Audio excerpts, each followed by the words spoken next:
আল্লামা মিজানুর রহমান আজহারি বর্তমান জমানায় কথা বলে লোকের জোরে না, টাকার জোরে না, বিদ্যার জোরে না, ইমানের পাওয়ারে।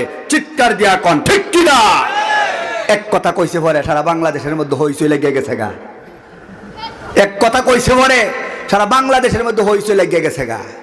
উনারে নিয়ে হইচই করে আপনাদের কোনো লাভ হবে না। এমন কোনো গ্রাম নাই, এমন কোনো ইউনিয়ন নাই, এমন কোনো থানা নাই, এমন কোনো জেলা নাই, এমন কোনো মহল্লা নাই, এমন কোনো বিভাগ নাই যেই বিভাগে মিজানুর রহমান আজহারির ভক্ত নাই। চিৎকার দিয়ে এখন ঠিক কিনা? মিজানুর রহমান আজহারিকে নিয়ে কেউ বাজে মন্তব্য করবেন না।